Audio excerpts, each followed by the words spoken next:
Patrick Borel, donc je suis directeur de recherche à INRAE.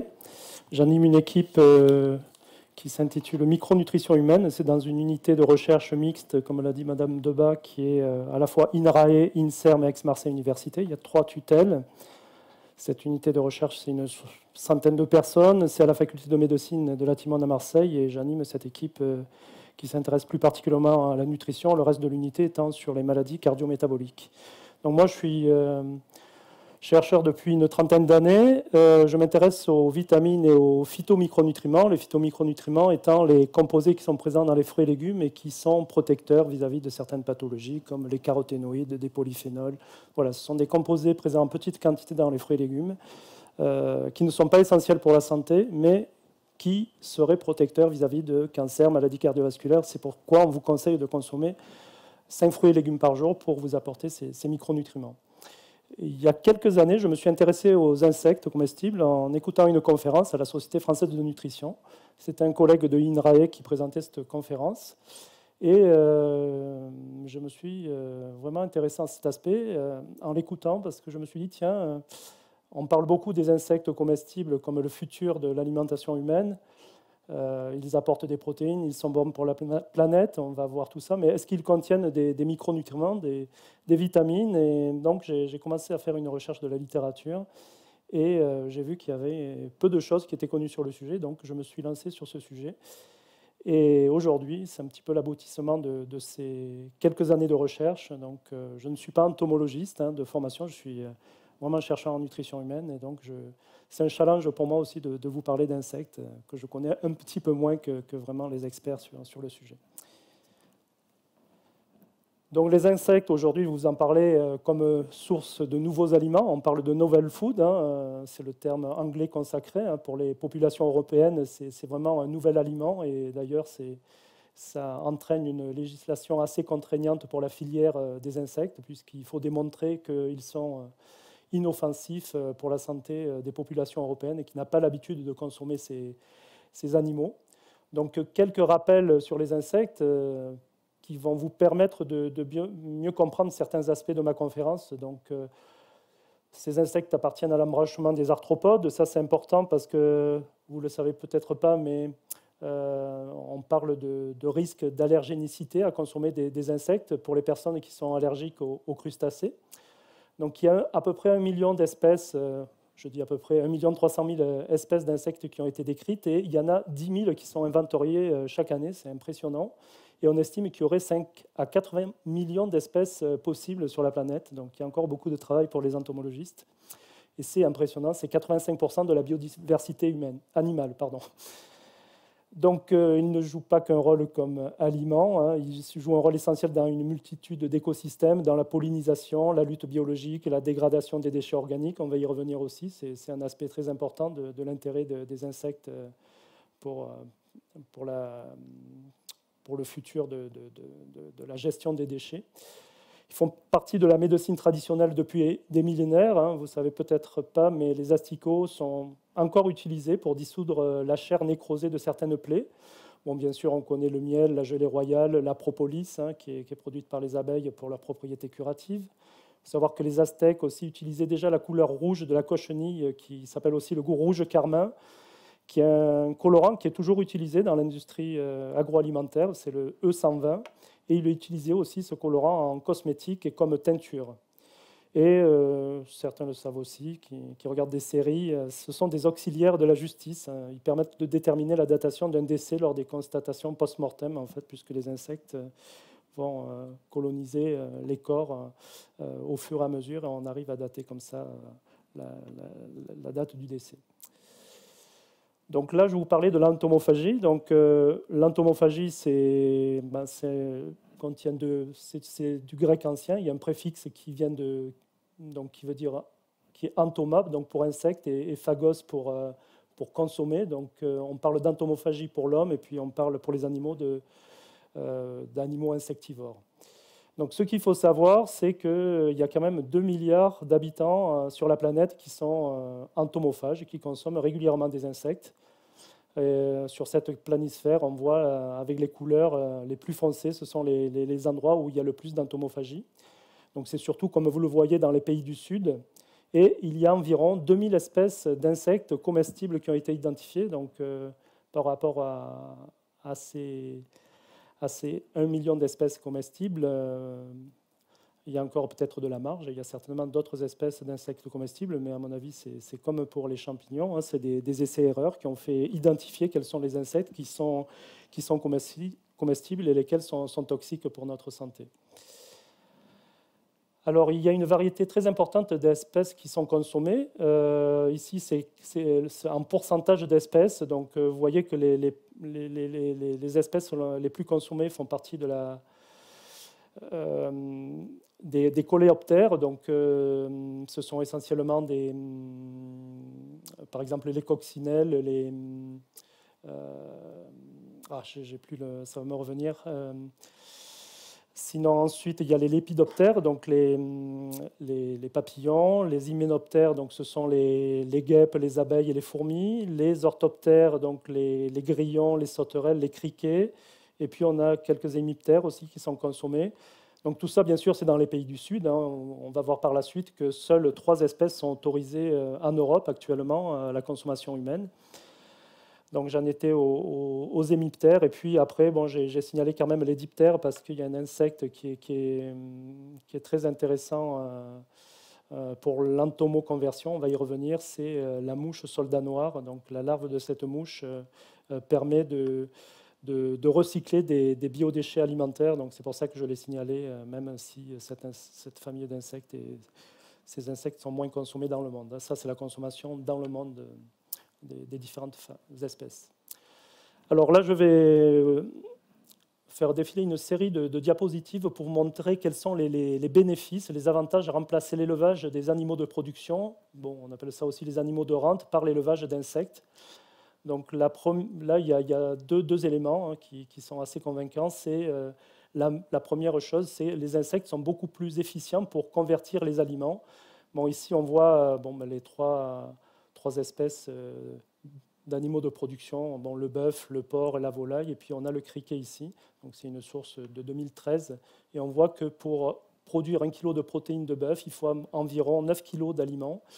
Un peu moins pour le porc, c'est autour de 5 kg, un peu moins pour la volaille, et le criquet, se contente de 1 kg d'aliments pour produire 1 kg de protéines. Donc, là, c'est l'exemple du criquet, mais comme je vous l'ai dit, il y a 2000 espèces d'insectes comestibles. Il est probable qu'il y a d'autres espèces qui sont encore plus efficientes pour convertir les aliments.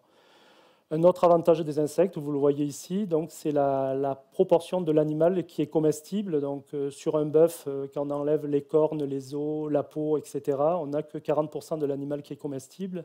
Le porc et la volaille, c'est un peu plus, c'est 55%. Et l'insecte est encore grand vainqueur avec 80% de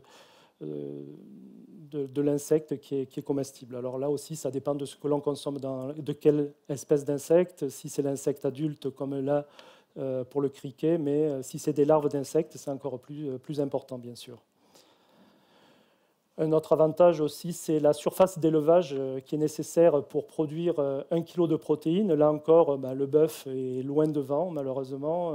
C'est 200 mètres carrés qu'il faut pour le bœuf pour obtenir 1 kg de protéines de bœuf. Pour le porc, c'est 50 kg. Pour la volaille, c'est environ 40 kg. Et là, l'exemple du ver de farine, c'est environ une quinzaine de kilos, de mètres carrés. Pourquoi je vous dis des kilos? C'est des mètres carrés d'espace qui sont nécessaires pour obtenir 1 kg de protéines. Excusez-moi. Moins d'eau aussi. Donc là aussi, sur le même type de schéma, on voit le nombre de litres d'eau qui sont nécessaires pour obtenir 1 kg de protéines. Et là encore, on voit que l'insecte présente un avantage important. Bon, là, c'est encore l'exemple du ver de farine, mais comme je vous l'ai dit, parmi les 2000 espèces d'insectes, il y a certainement une très forte variabilité. Donc là, sur ce graphique, l'auteur a présenté l'exemple du ver de farine. Donc c'est à peu près 20 litres d'eau pour produire 1 kg de protéines de ver de farine, et puis environ une trentaine pour 1 kg de protéines de volaille, une cinquantaine pour le porc, et puis 110 litres excusez-moi, pour produire 1 kg de protéines de bœuf. Bon, bien sûr, ça ne comprend pas que ce que boit l'animal, mais il y a aussi toute l'eau qui est nécessaire pour laver les animaux, voilà, pour tout ce qui est autour de l'animal, pour l'élevage de l'animal.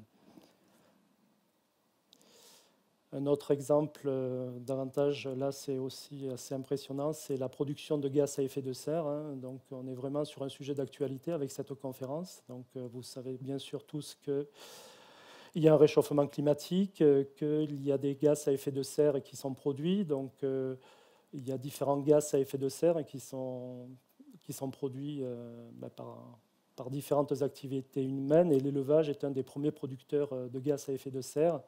Donc l'élevage va produire surtout ce qu'on appelle du protoxyde d'azote et du méthane. Donc ce sont des gaz, même si le méthane par exemple est produit en petite quantité par rapport au CO2, il a un pouvoir de réchauffement climatique qui est beaucoup plus important que le CO2. Et on voit donc c'est converti en kilos d'équivalent CO2 hein, pour tenir compte de tous les gaz à effet de serre. On voit ici, donc là aussi on compare les différents animaux de rente, les différents animaux de production avec, encore une fois, le ver de farine. Hein. C'est Tenebrio molitor, on va y revenir, mais son nom commun, c'est le ver de farine. Donc là aussi, on voit que le bœuf est loin devant, avec 90 kg d'équivalent CO2 qui sont produits pour obtenir 1 kg de protéines. Le porc se classe en deuxième position, la volaille, et puis encore une fois, le ver de farine qui se contente d'émettre qu'une quinzaine de kilos d'équivalent CO2 pour produire 1 kg de protéines.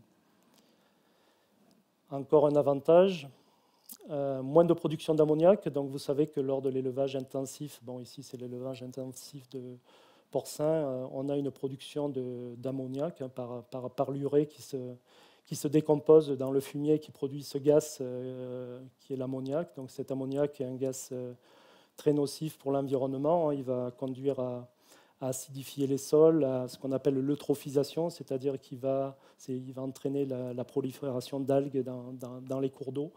Et donc ça a des effets aussi très très négatifs. Et là encore, là c'est évidemment le porc qui est loin devant. Et donc on a l'équivalent d'ammoniac qui est de 1000 grammes d'ammoniac produit par jour et par kilo de gain de poids de l'animal.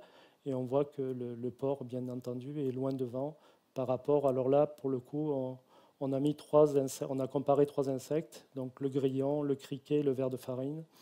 Et on voit d'ailleurs qu'il y a une différence de production de gaz d'ammoniac entre ces trois types d'insectes. Ça dépend bien sûr de la façon de les élever et de l'espèce d'insecte. Voilà, donc ça c'était ce qui est le plus connu comme avantage de l'élevage d'insectes par rapport à l'élevage des animaux de production. Mais il y a un autre bénéfice qui est moins connu et qui fait l'objet de pas mal de recherches à INRAE en ce moment.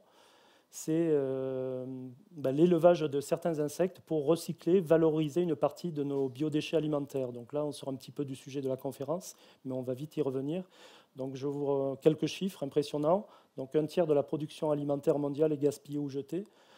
Les déchets sont produits tout au long de la chaîne de production alimentaire. Hein. Ici, on voit que lors de la consommation, bien sûr, on achète beaucoup plus que ce dont on a besoin et on jette une grande partie des aliments, malheureusement. Mais c'est aussi vrai lors de la distribution, lors de la transformation par les industriels, lors du transport, un peu moins, mais il y a quand même une partie qui est perdue. Et bien sûr, lors de la production, il y a des écarts de production.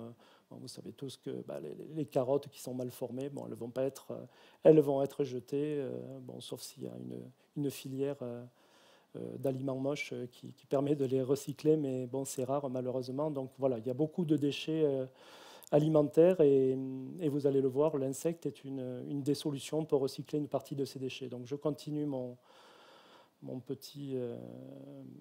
mes informations sur les déchets. Donc c'est au niveau de la planète, c'est des chiffres qui ne nous disent rien tellement ils sont énormes, mais c'est 1,3 milliard de tonnes de biodéchets alimentaires qui sont produits par an et ça équivaut à peu près 1000 milliards de dollars. Donc au niveau français, on génère environ 20 millions de tonnes de biodéchets par an.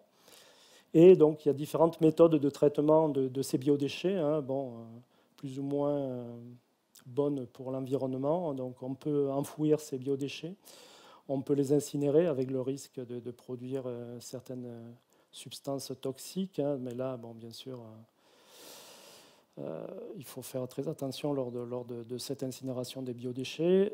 On peut aussi faire du compostage. Donc là aussi, attention quand on fait du compostage ou de la méthanisation aux fuites de méthane, qui est un gaz à effet de serre. Donc si c'est bien fait, c'est très très bien. Mais si c'est fait dans de mauvaises conditions et qu'il y a production de méthane, c'est beaucoup moins bénéfique pour la planète. Donc ça, c'est une chose. Et donc, il y a une méthode émergente. Donc je viens de vous parler de ce qu'on appelle l'entomoconversion. Donc vous comprenez bien, avec ce mot entomo et conversion, on va convertir une partie des biodéchets alimentaires en insectes, en fait, tout simplement. Alors le principe est le suivant. Donc on a des biodéchets alimentaires. On va, ça c'est des expériences qu'on a fait au laboratoire, je vais y revenir d'ailleurs, mais pas sur des biodéchets, mais sur des fruits et légumes. Donc ce qu'on fait concrètement, ce qu'on peut faire, c'est déposer des œufs d'un insecte qui s'appelle la mouche soldat noir. Donc c'est une petite mouche qui est ici. Donc il y a des sociétés déjà, il y a une société avec laquelle je collabore qui est sur Avignon, qui s'appelle Biomimétique, qui propose cette solution d'entomoconversion.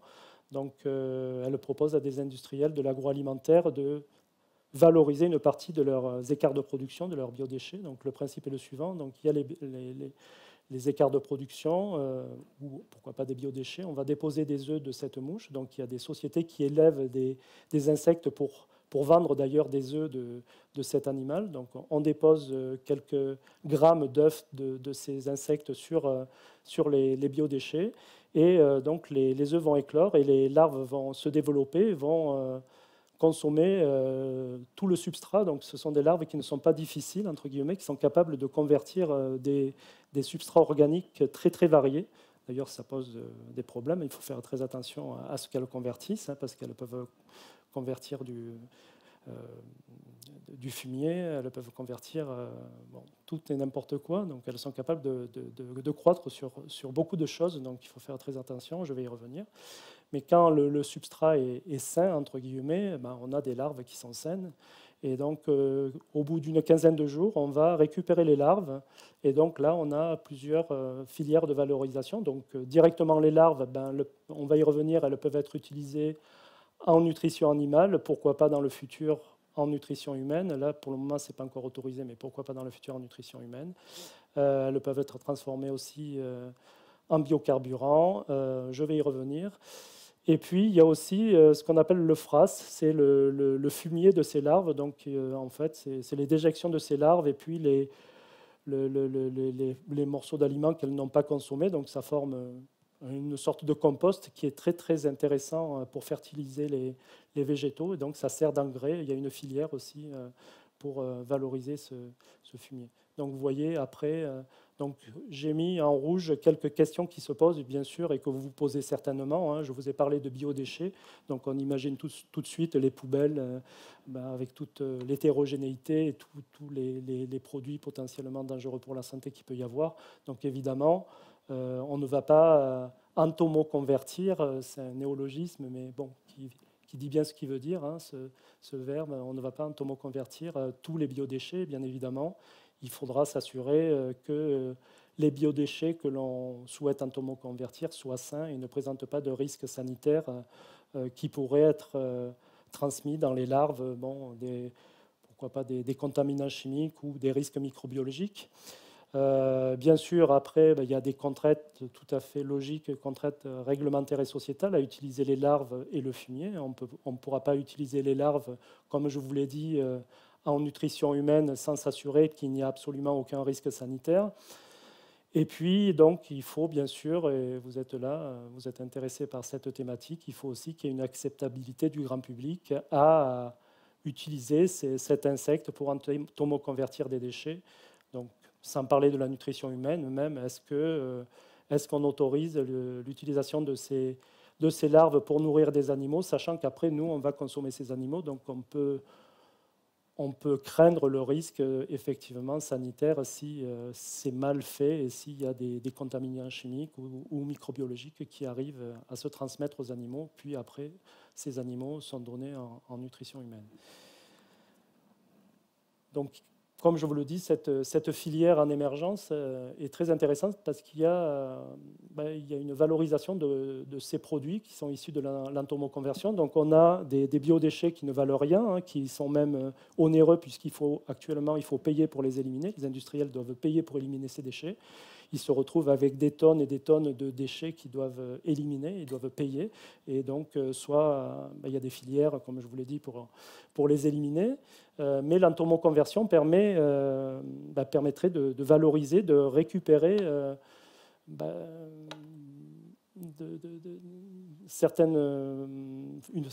convertir ces biodéchets en produits qui sont valorisés. Donc, bon, bien sûr, ces larves d'insectes, je vais y revenir, c'est le sujet de ma conférence, c'est bien sûr la nutrition humaine aujourd'hui, mais ces larves contiennent un certain nombre de nutriments. Hein. Bien sûr, elles sont très riches en protéines, mais elles sont très riches souvent en lipides. Donc ça, c'est utilisé déjà en nutrition animale. Elles contiennent aussi, on va y revenir, c'est ma spécialité, je vous l'ai dit, des micronutriments qui peuvent être utilisés aussi bien en nutrition animale qu'en nutrition humaine.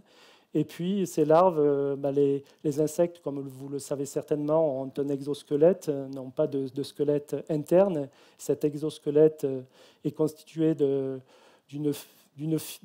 polysaccharide qui s'appelle la chitine. Cette chitine, donc, qui est présente dans les larves aussi, peut être elle aussi valorisée en industrie pharmaceutique, en cosmétique, dans le traitement des eaux. C'est une façon écologique de retraiter les eaux, puisque ce polysaccharide, ce polymère, va permettre de complexer des métaux lourds, va permettre de traiter les eaux. Bon, ça a des propriétés hydratantes, donc c'est utilisé dans les cosmétiques, et puis c'est utilisé aussi comme une fibre alimentaire finalement.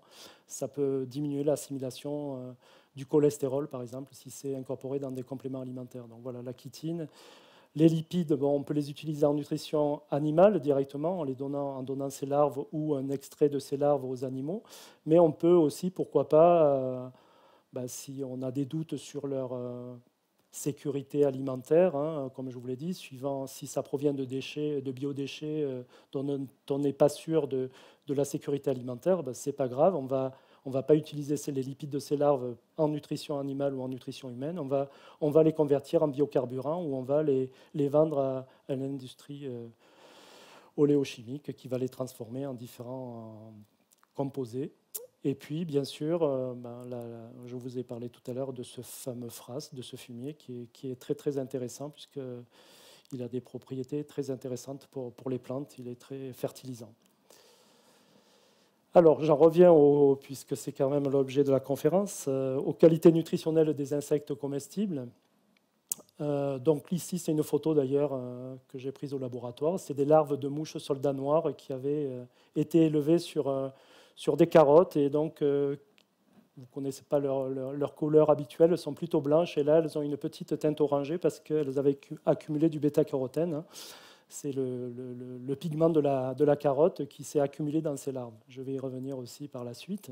Donc ça, c'est la composition, je dirais, standard d'un insecte, mais bien évidemment, comme je vous l'ai dit, il y a 2000 espèces d'insectes comestibles, il y a des millions d'espèces sur la planète, donc ces proportions vont varier entre les différentes espèces d'insectes, mais bon, voilà ce qui est admis globalement, c'est que les insectes sont très riches en protéines, c'est environ 55% de leur matière sèche, très riches aussi en lipides.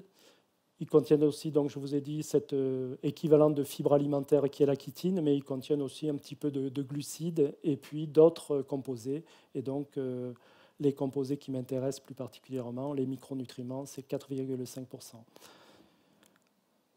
Donc ces proportions dépendent de nombreux paramètres, à la fois de l'espèce d'insecte, mais on va le voir, bien entendu, vous en doutez, du stade de développement. Vous doutez bien qu'une larve ne va pas avoir la même composition nutritionnelle qu'un insecte adulte. Et puis le substrat d'élevage va jouer énormément sur la composition de l'insecte, contrairement aux animaux de production où on arrive à faire varier effectivement parfois la concentration d'acide gras oméga 3, par exemple, dans le lait de vache, en donnant à des vaches une alimentation riche en oméga 3, mais on ne va pas changer fondamentalement la constitution de la vache en termes de proportion de protéines, lipides et autres micronutriments. Par contre, l'insecte, il a du moins les insectes qui ont été étudiés jusqu'à maintenant, ont une capacité beaucoup plus importante à faire varier leur composition par rapport à ces animaux. Et ça, c'est hyper intéressant, justement, si on veut les enrichir en certains micronutriments. Alors, aujourd'hui, je vais focaliser donc, sur quelque chose qui est un petit peu moins connu, hein, ce dont je vous parlais jusqu'à maintenant, les protéines et les lipides. Ça, c'est quelque chose qui est très connu. Quand on vous parle d'insectes, on vous parle beaucoup, enfin, essentiellement des insectes comme source alternative de protéines aux protéines des animaux de production, hein, puisque ben, dans l'intérêt du réchauffement climatique, il faut diminuer notre consommation de viande, d'animaux de production, diminuer la production de ces animaux de production et remplacer les protéines des animaux de production par des protéines d'insectes est vraiment très intéressant par rapport à tout ce que je vous ai dit sur les avantages qu'il y a à élever des insectes par rapport à élever des animaux de rente. Donc ça, je dirais, c'est vraiment quelque chose qui... Quand on parle d'insectes comestibles, on parle surtout des protéines. Et aujourd'hui, je vais vous parler des micronutriments, puisque c'est quelque chose qui est moins connu et c'est une thématique de recherche du laboratoire. Donc, voilà, comme je vous l'ai dit, c'est que 4,5%, mais c'est très intéressant. Les micronutriments, alors les micronutriments, c'est quoi? Ce sont les vitamines et les oligoéléments. Donc les vitamines, il y en a 13. Il y a 8 vitamines du groupe B, il y a la vitamine C, et puis il y a les vitamines liposolubles, AEDK, donc il y a 13 vitamines, pour l'homme en tout cas. Et puis il y a des oligoéléments, hein, le fer, le sélénium, le magnésium, le manganèse, le cuivre. Donc tout ça, on parle de micronutriments puisque les besoins, c'est moins du gramme par jour. Contrairement aux macronutriments, on a besoin de 15 grammes de protéines par jour environ. Pour les micronutriments, on peut arriver à des microgrammes par jour. Hein. Si on parle de vitamine D, par exemple, ou de vitamine B12 ou de sélénium, c'est quelques microgrammes par jour les besoins chez l'homme. Donc, bien sûr, il ne faut pas en consommer forcément tous les jours, c'est une moyenne. Hein, mais voilà, c'est pour ça qu'on parle de micronutriments.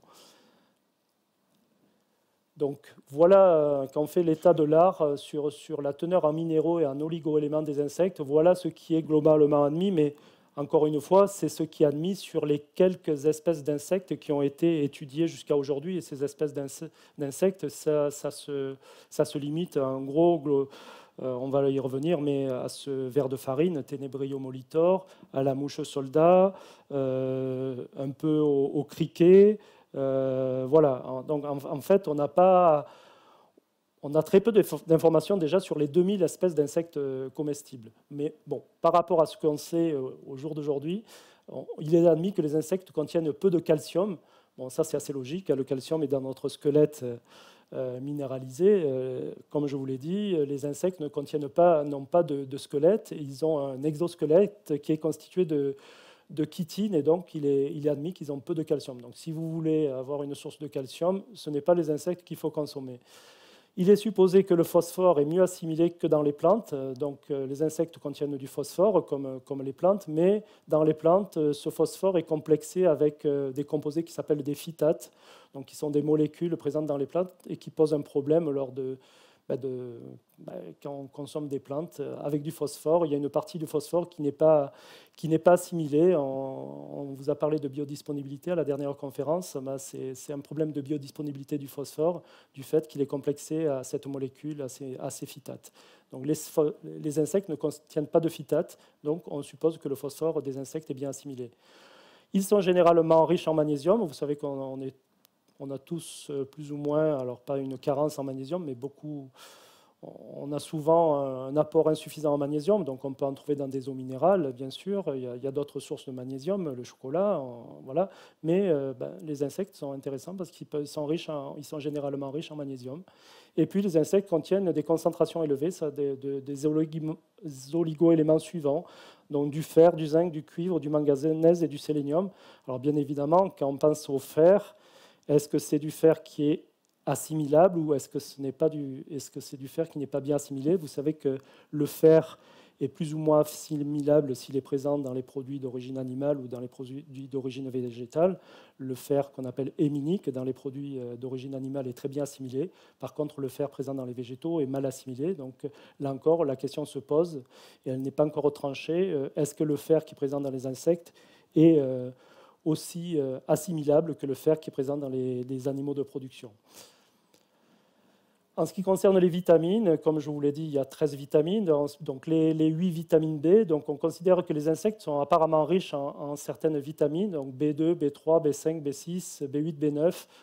Bon, ils sont pauvres en B1, donc la vitamine B1, c'est la carence en vitamine B1, c'est celle qui est à l'origine d'une maladie qui s'appelle le beriberi, hein, c'est la thiamine. Alors, j'ai vu de manière intéressante, il y a une espèce d'insecte en Afrique qui est très riche en une enzyme qui s'appelle la thiaminase. Donc, comme son nom l'indique, cette enzyme hydrolyse la thiamine et les populations entomophages dans ce pays qui consomment beaucoup cette espèce d'insecte ont des carences en vitamine B1 du fait qu'ils consomment cet insecte. Donc c'est des petites anecdotes, mais je pense qu'ils sont intéressantes. Hein. Il va falloir vraiment étudier les conséquences à consommer certains insectes qui peuvent éventuellement posséder cette activité enzymatique néfaste pour le statut en vitamine B1. Ils contiennent de la vitamine B12 aussi, donc ça c'est aussi une vitamine... les végétaliens connaissent bien cette vitamine puisque c'est une vitamine qui est présente essentiellement dans les produits d'origine animale. Si vous êtes végétarien ou végétalien, vous allez devoir prendre des suppléments de vitamine B12 parce qu'il n'y en a pas dans les produits végétaux.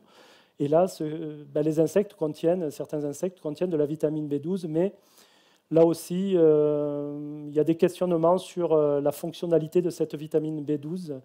C'est un analogue de la vitamine B12 que l'on retrouve dans les produits animaux. Il n'est pas sûr qu'elle soit aussi fonctionnelle que celle que l'on retrouve dans les produits des animaux de production. Donc vous voyez, encore beaucoup de questions sur les insectes. Je vous présente un point de vue de chercheur. Je n'ai pas les réponses à tout. C'est vraiment un sujet de recherche qui est naissant et il y a encore beaucoup de choses à faire pour répondre à toutes ces questions. Donc voilà, je vous présente un état de l'art aujourd'hui de ce qui est connu et moins connu sur les insectes en nutrition animale et en nutrition humaine. La vitamine A, c'est une vitamine que je connais très bien. Ça fait des années que je travaille dessus. Donc la vitamine A, on le retrouve dans les aliments animaux ou végétaux. Dans les aliments animaux, c'est dans le lait ou le beurre, ça s'appelle du rétinol. Et puis dans les aliments végétaux, ça s'appelle du bêta-carotène, c'est ce qu'on appelle un provitaminique K, puisque le bêta-carotène va être transformé en rétinol dans notre organisme. Et donc la vitamine A, il y en a dans certaines espèces d'animaux. Alors là aussi, hein, quand on mesure la teneur en micronutriments des insectes, dans ce qui a été fait, c'est des animaux qui ont été récupérés dans la nature et on ne sait pas ce qu'ils ont consommé. Et donc on a une estimation de leur teneur en vitamines, mais comme on sait, vous allez le voir, que cette teneur dépend de l'alimentation des insectes, finalement, c'est très variable. Donc, c'est des teneurs qui ont été publiées, mais qui méritent encore d'être affinées, parce qu'il va falloir vraiment savoir quelle est la teneur de ces insectes en fonction d'une alimentation standard, je vais dire, de ces insectes. Vitamine C, D, E, très peu de données, des concentrations très variables entre les espèces sauvages et les espèces élevées. Pas de données sur la vitamine K, j'en ai pas trouvé. Alors, ce qu'il faut savoir, j'ai commencé déjà à vous le dire, mais c'est que de nombreux facteurs peuvent moduler la teneur en micronutriments des insectes. Donc, la première chose, c'est la teneur en micronutriments de l'aliment. Ça, c'est vraiment un paramètre clé. Hein. C'est quelque chose qu'on a montré récemment au laboratoire. Je vais vous présenter quelques résultats récents, qui d'ailleurs ne sont pas encore publiés. Donc, vous allez voir que si un substrat contient un micronutriment particulier, l'insecte va bioaccumuler ce micronutriment. Alors, ça pose aussi des questions sur le fait qu'il peut bioaccumuler d'autres substances potentiellement toxiques, des microconstituants alimentaires. Donc, on se pose des questions d'ailleurs avec des collègues INRAE à ce sujet. Mais voilà, le paramètre clé, c'est la teneur en micronutriments de l'aliment. Un autre paramètre important sur la teneur en micronutriments des insectes, c'est l'espèce d'insecte. On sait déjà qu'il y a des différences entre le ver de farine, le grillon et le criquet. Ils ne vont pas avoir le même métabolisme, ils ne vont pas avoir la même capacité à accumuler les micronutriments. Donc quand on va les consommer, on ne va pas avoir les mêmes concentrations dans ces différents insectes. Le sexe des insectes aussi semble jouer un rôle, puisque les femelles ont généralement plus de réserves lipidiques que les insectes mâles. Et dans ces réserves lipidiques, vous savez, je ne vous l'ai pas dit, mais les vitamines sont subdivisées en deux grands groupes, hydrosolubles et liposolubles, c'est-à-dire solubles en phase aqueuse ou solubles dans les huiles. Et donc les insectes qui ont de plus grosses réserves lipidiques vont avoir tendance à accumuler plutôt des vitamines liposolubles comme la vitamine A ou la vitamine D. L'appétence de l'insecte pour l'aliment, effectivement, si on donne un aliment à un insecte mais qu'il ne le consomme pas, hein, ils sont assez voraces, certains, je vous ai dit, comme la larve de mouche soldat noir, mais on s'aperçoit qu'ils ne consomment pas avec la même efficacité tous les substrats. Donc, évidemment, leur teneur en micronutriments va dépendre de l'appétence de l'insecte pour l'aliment. Là, par exemple, dans une expérience, on avait donné du chou vert à des insectes, à ces larves de mouches soldats. Bon, il n'était pas cuit, il était cru. Elles ne l'ont pratiquement pas consommé. Donc, voilà, pour vous dire que ça va dépendre. C'était peut-être trop dur pour leur mandibule, je ne sais pas, mais ça n'avait pas du tout marché dans l'expérience qu'on a faite. Les conditions d'élevage vont aussi jouer. Là, on a un projet, par exemple, pour essayer de faire accumuler de la vitamine D par des insectes. Et vous savez que la vitamine D est produite aussi par irradiation par les rayons UVB, hein, sur notre peau. On peut produire de la vitamine D, mais on peut aussi faire produire de la vitamine D à des champignons, c'est bien connu. Et donc, pourquoi pas faire produire de la vitamine D à des insectes en les irradiant avec des UVB. L'état nourri ou à jeun de l'insecte, alors ça aussi, c'est une des... L'insecte, surtout les larves d'insectes, ont un très gros tube digestif. Et si on analyse le contenu d'un insecte en micronutriments, il faut bien différencier ce qui a vraiment été absorbé par l'insecte ou ce qui est toujours dans son tube digestif. Mais bon, c'est important de bien savoir où se trouve le micronutriment, est-ce qu'il a réellement été absorbé par l'insecte ou est-ce qu'il est toujours dans son tube digestif. Le stade de développement, vous vous doutez bien qu'on voit les différences entre une larve et un insecte adulte, que la composition en nutriments et micronutriments doit être certainement très variable. Les procédés de transformation industrielle de l'insecte, hein, donc l'insecte, on va le consommer soit entier, soit on va consommer, comme je vous l'ai dit, des fractions protéiques ou de l'huile d'insecte. Et donc, lors de ces transformations industrielles, il peut y avoir, donc, qui consiste en du séchage de l'insecte, en du broyage, il peut y avoir une perte de certains micronutriments qui sont sensibles à l'oxydation, par exemple, comme la vitamine C, qui est très sensible à l'oxydation. Donc, il est certain que ça, ce sont des paramètres qui vont jouer sur la teneur finale de l'insecte. Les fractions produites à partir des insectes, là aussi, les micronutriments, je vous l'ai dit, sont plus ou moins solubles dans les huiles ou en phase aqueuse. Donc, on ne va pas avoir les mêmes micronutriments qui vont s'accumuler dans la fraction riche en protéines et dans la fraction huileuse issue d'insectes. Et puis, bien sûr, on va y revenir, quand on va parler de la consommation d'insectes, que ce soit par les animaux ou par l'homme, évidemment, si on cuit les insectes, si on les mange crus, comment on les cuit, tout ça, ça va, comme pour les autres aliments, ça va affecter leur teneur en nutriments et en micronutriments. Alors, quels sont les bénéfices à utiliser des insectes riches en micronutriments? C'est la question que l'on peut se poser. Donc, moi, j'en vois 4. J'en ai peut-être oublié, mais pour moi, il y en a 4 qui sont évidents. Donc, le premier, c'est d'améliorer la santé humaine. Donc, ces insectes peuvent apporter de nouvelles sources de micronutriments à des populations qui en ont besoin. Donc, je ne sais pas si vous le savez, mais il existe toujours des carences importantes en trois micronutriments dans les pays en développement. C'est la carence en vitamine A, la carence en fer et la carence en iode. Donc, ce sont toujours des problèmes de santé publique dans bon nombre de ces pays. Et justement, comme je vous l'ai dit, ce sont des populations qui sont entomophages. Donc, si on pouvait enrichir des insectes, par exemple en vitamine A, on va voir que c'est possible. On pourrait apporter à ces populations qui sont carencées en vitamine A une nouvelle source de vitamine A qu'ils ne consomment pas habituellement. Donc, ils consomment des insectes. On va leur proposer de consommer des insectes qui sont enrichis en vitamine A. Donc, cet apport peut être direct pour les populations qui sont entomophages, mais ça peut être aussi indirect. On peut aussi avoir des insectes enrichis en vitamine A qui sont donnés à de la volaille, et puis après, les populations vont consommer ces volailles, et ces volailles auront été enrichies en vitamine A par l'insecte. Donc, on arrive comme ça à lutter contre la carence en vitamine A dans des populations qui sont carencées directement pour les populations entomophages ou indirectement en donnant des insectes enrichis aux animaux qui sont consommés par ces populations. Pour la nutrition animale, hein, les insectes, bah, c'est ça aussi. Bon, j'ai collaboré avec des industriels en nutrition animale. Donc, ces industriels, quand ils préparent des produits, des aliments pour animaux, ils rajoutent des suppléments vitaminiques, hein, puisque bien évidemment, les animaux de production ont besoin de vitamines aussi bien que nous. Et s'il n'y en a pas assez dans leur alimentation, bah, il faut en rajouter. Donc, il y a des sociétés qui vendent des millions de tonnes de vitamines pour produire des aliments pour la nutrition animale. Et si on pouvait rajouter des insectes enrichis en micronutriments, ben, ça serait autant moins de suppléments vitaminiques qui auraient besoin d'être rajoutés dans les aliments pour les animaux. Les avantages environnementaux, hein, bon, ça je vous l'ai dit, mais évidemment, vous avez compris par rapport à l'entomoconversion, au recyclage des biodéchets ou des coproduits. Hein, donc, il y a les biodéchets alimentaires, là on passe tout de suite aux poubelles ménagères. Voilà.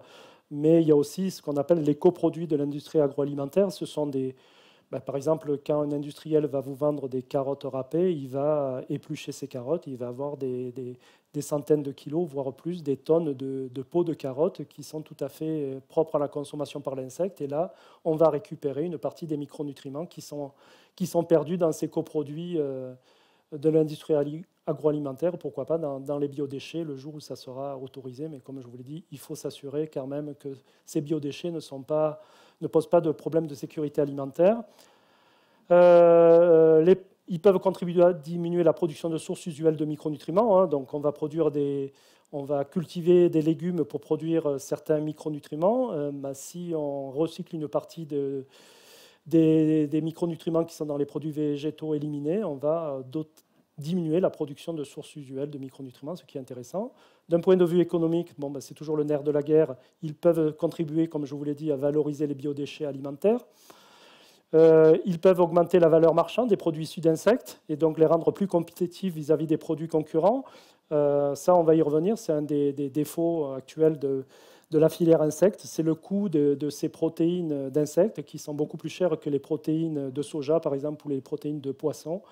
Et donc, si on pouvait enrichir ces protéines d'insectes avec des micronutriments, ça augmenterait leur valeur marchande et ça permettrait peut-être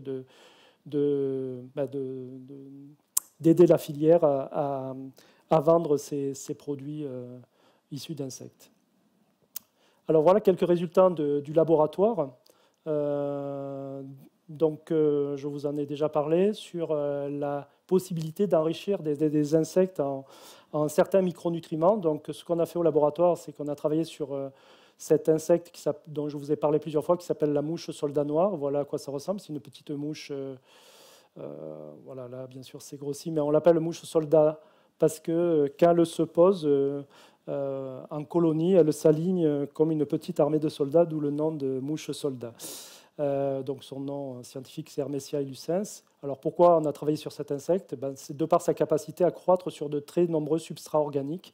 C'est un très bon candidat à l'entomoconversion. C'est celui qui est le plus utilisé actuellement pour recycler les coproduits végétaux, pas encore pour les biodéchets alimentaires, mais pour les coproduits végétaux.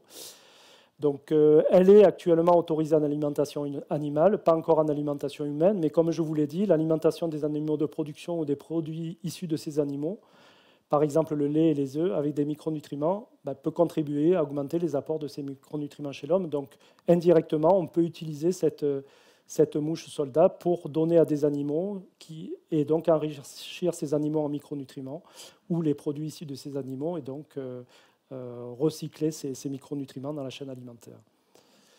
Donc c'est un travail qui a été effectué par une doctorante qui travaille actuellement avec moi, qui s'appelle Lisa Morand, et en collaboration avec une société dont je vous ai parlé tout à l'heure et qui est sur Avignon, qui s'appelle Biomimétique. Donc le principe, je vous l'ai présenté tout à l'heure. Hein, on a fait déposer des œufs de mouches soldats sur différents substrats qui étaient riches en micronutriments qui nous intéressaient. Je vais y revenir. On a attendu une quinzaine de jours pour que les œufs éclosent et que les larves se développent sur les substrats.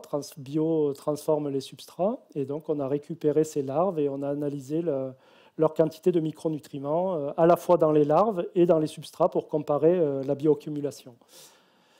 Oups. Donc, voilà ce que ça a donné. Tiens, il y a une diapo qui a sauté là. C'était les résultats sur la vitamine A, donc malheureusement, ils n'y sont pas, mais je peux vous dire que c'était un premier résultat. Je ne comprends pas pourquoi ça saute, c'est pas grave. Donc ce premier résultat, on avait élevé des larves de mouches soldats sur des sources de provitamine A, donc des carottes, des patates douces, des potirons. Et on a pu montrer que ces larves, c'est ce que je vous montrais tout à l'heure, devenaient orangées et bioaccumulaient ce bêta-carotène. Et donc c'était très intéressant, comme je vous l'ai dit, pour lutter contre la carence en vitamine A dans les pays en développement. Je rappelle que cette carence en vitamine A, toujours source de malvoyance chez à peu près 250 000 enfants dans le monde. Il y a toujours des décès dus à la carence en vitamine A. Donc avoir un insecte qui bioaccumule de la vitamine A et qui peut recycler une partie de la vitamine A qui est perdue dans ces pays, je pense que c'était très intéressant. Bon, le résultat est à peu près équivalent ici. Donc ça, c'est un travail. Bon, le reste, ça a été publié l'année dernière. Ça, c'est un travail qui n'a pas été publié, donc qui vient d'être produit au laboratoire. Donc, on s'est demandé aussi si ces larves, donc qui sont très riches en lipides, peuvent bioaccumuler une autre vitamine liposoluble, donc soluble dans les lipides. Et on s'est intéressé à la vitamine E. La vitamine E, c'est l'alpha-tocophérol. C'est un antioxydant. C'est une vitamine, comme toutes les vitamines, qui est essentielle chez l'homme. Elle joue des rôles dans la prévention des maladies cardiovasculaires notamment. Et donc, on a élevé les larves sur différents substrats riches en vitamine E. Donc, vous avez ici la liste des substrats. Donc, il faut savoir si vous voulez beaucoup de vitamine E. L'huile la plus riche en vitamine E, c'est l'huile de germe de blé. Donc, elle est extrêmement riche en vitamine E, mais bon, elle est très sensible à l'oxydation. Donc, faites attention si vous achetez de l'huile de germe de blé. Puis, elle a un goût un peu particulier. Donc, il faut peut-être la mélanger avec d'autres huiles. Mais par contre, elle a la particularité d'être excessivement riche en vitamine E. Il y a aussi l'huile de colza qui contient de la vitamine E, l'huile de maïs, et puis d'autres. Là, on a essayé d'élever des larves sur des drèches de brasserie, donc qui est un coproduit de l'industrie de la bière, hein, puisque c'est des produits qui sont éliminés par les industriels. Donc, mais ces drèches de brasserie contiennent beaucoup de vitamine E. Donc en blanc, en noir, c'est la concentration en vitamine E dans les substrats. Donc ici, huile de germe de blé. Et puis en blanc, c'est la concentration de vitamine E dans les larves. Et donc vous voyez que, mis à part pour l'huile de germe de blé, où effectivement on a quand même moins de vitamine E dans les larves que dans le substrat, pour tous les autres substrats, on a au moins autant de vitamine E dans les larves que dans les substrats, voire parfois on en a plus.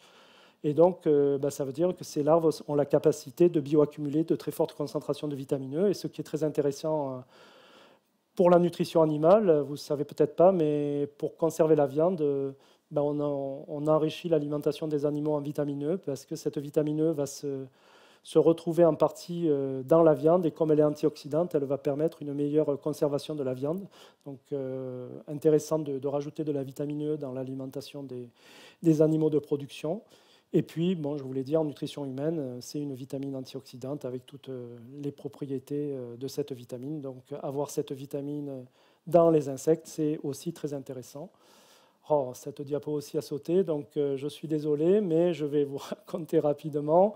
Sur cette diapo, vous voyez la bioaccumulation d'un autre micronutriment qui s'appelle la lutéine. Alors, la lutéine, c'est un pigment de la famille des caroténoïdes. C'est un pigment que l'on retrouve dans les épinards, dans le chou. C'est un pigment de couleur jaune. Là, ce qui rend ce composé très intéressant, c'est qu'il s'accumule dans l'œil, au niveau de la rétine, dans la région centrale de la rétine. Et c'est lui qui donne la couleur jaune à la région centrale de la rétine, qui s'appelle la macula. Des vieux souvenirs que vous avez peut-être vus. Et donc, cette lutéine préviendrait de la dégénérescence maculaire liée à l'âge, puisque c'est un antioxydant, et elle préviendrait l'oxydation des lipides de la rétine. Donc, très intéressant comme micronutriment. Et puis, c'est un colorant alimentaire aussi. C'est un colorant qui est utilisé par l'industrie agroalimentaire pour colorer le jaune d'œuf, pour colorer aussi la peau des poulets à chair. Donc, cette couleur jaune que vous voyez, c'est de la lutéine. Donc, c'est un colorant naturel, hein, la lutéine, qui est utilisé donc, par l'industrie en nutrition animale, et donc qui est aussi intéressant pour l'homme. Et on a montré, donc malheureusement vous ne le voyez pas, mais c'est toujours le même principe, on a élevé les larves sur des substrats riches en lutéine, du chou, des épinards, du chou kale, qui était très très riche en lutéine, et donc ces larves ont la capacité de bioaccumuler la lutéine. Alors, rapidement, donc aujourd'hui, ma thématique, c'est bien l'entomophagie, c'est bien la consommation chez l'homme, mais là, je voulais quand même vous préciser que les insectes sont déjà utilisés en nutrition animale depuis un certain nombre d'années et la législation évolue très rapidement, de manière très favorable. Donc l'intérêt de l'utilisation des insectes en nutrition animale, c'est de remplacer une partie des protéines de soja et de poisson, hein, comme je vous l'ai dit, qui sont très mauvaises à produire pour la planète, donc par des protéines d'insectes.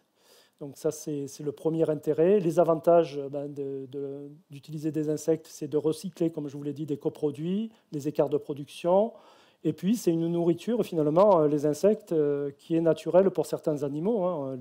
On voit les poules, les poissons, ça mange des insectes naturellement. Donc, donner des insectes à des animaux, ça n'a rien d'aberrant. Donc voilà l'état de. Alors l'inconvénient en nutrition animale, c'est le coût actuel, hein, de ces protéines d'insectes, c'est qu'il est beaucoup plus élevé que celui des protéines de soja et de poisson, et ça c'est un gros problème pour la filière. Et donc malheureusement, tant que la filière ne sera pas suffisamment développée et puis aura amélioré ses capacités de production, elle aura du mal à vendre ces protéines d'insectes.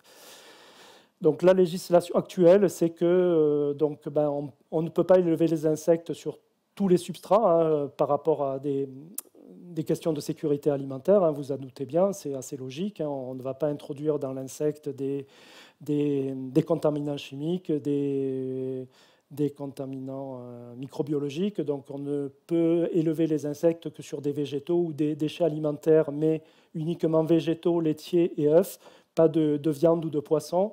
Bon, ça c'est toujours la peur de la maladie de la vache folle, hein. C'est toujours le principe de précaution. On se dit, il ne faudrait pas que, en donnant des viandes qui ont potentiellement du prion, on retrouve ce prion dans l'insecte et qui le donnerait ensuite aux animaux qu'on consommerait. Donc voilà, tout à fait logique qu'il y ait des précautions à ce sujet. Donc tous les substrats ne sont pas autorisés. Les insectes les plus utilisés actuellement en nutrition animale, donc c'est le ver de farine, la mouche soldat et la mouche domestique. Et puis voilà, il y a un certain nombre de produits qui sont autorisés pour, donc ça c'est pour ce qu'on appelle les animaux domestiques, hein, le chat, chien, et puis pourquoi pas certains ont des iguanes, donc c'est intéressant aussi d'avoir des insectes pour nourrir ces animaux. Donc on peut leur donner soit des fractions de protéines d'insectes, soit des lipides, soit l'insecte entier, soit l'insecte mort. Voilà pour les poissons. Là, vous voyez, il y a encore certaines choses qui sont interdites, et à juste titre, parce que ça peut poser des problèmes de sécurité alimentaire. Des insectes morts peuvent développer des microbes qui pourraient être ensuite transmis aux animaux. Donc voilà. J'en reviens à l'entomophagie. Donc, comme je vous l'ai dit en introduction, c'est très développé. Il y a 2 milliards d'habitants sur la planète qui consomment des insectes. Donc, en termes de législation, c'est très hétérogène en fonction des pays, puisque l'entomophagie est socioculturelle dans beaucoup de pays. Donc, il y a beaucoup de pays où il n'y a même pas de législation. En fait, les habitants capturent des insectes dans la nature, les insectes qui sont comestibles, et puis les consomment sans aucune question sur leur sécurité alimentaire. Et donc, il n'y a même pas de législation dans certains pays. Donc, la récolte se fait la plupart du temps dans la nature, dans ces pays du Sud. Chaque pays a ses propres habitudes en termes d'entomophagie. Je vous ai dit qu'il y avait 2000 espèces d'insectes comestibles. On ne va pas consommer les mêmes espèces au Brésil qu'en Inde. Voilà, ça, c'est des habitudes alimentaires. Et bon, bien sûr, là, je n'ai pas de photos, mais les insectes sont souvent couramment vendus sur le marché. Hein, comme ici, on trouve des fruits et légumes. On peut trouver des insectes, si vous êtes baladé dans ces pays, à la vente libre. Et vous, ici, qu'est-ce qui se passe dans les pays dits développés, dans les pays industrialisés? Déjà, la première chose à savoir, c'est toujours impressionnant, c'est que vous mangez tous des insectes sans le savoir. En fait, selon l'ANSES, hein, qui est quand même une source sûre, hein, qui cite un entomologiste vraiment réputé qui s'appelle Marcel Dick de l'université de Wageningen, hein, on ingérerait, il a calculé à peu près 500 grammes par an de fragments d'insectes qui sont cachés dans nos aliments. Voilà, donc vous consommez déjà des insectes sans le savoir. Il faut savoir que la législation permet, par exemple, qu'il y ait jusqu'à 30 résidus d'insectes pour 100 grammes de beurre de cacahuète. Pour les épinards, on tolère aussi 50 insectes pour 100 grammes d'épinards. pour le houblon, 250 insectes pour 100 grammes sont autorisés. Donc voilà, du fait de cette législation, on ne peut pas, en fait, si on voulait interdire complètement des fragments d'insectes, etc., ça serait, je pense, excessivement coûteux pour les industriels. Et on sait qu'il n'y a pas de problème puisque ça fait des centaines d'années qu'on consomme des aliments qui contiennent des fragments d'insectes sans s'en porter plus mal. Donc on tolère voilà, ces quantités d'insectes. Et donc ça fait estimer qu'on consommerait en moyenne 500 grammes par an de fragments d'insectes.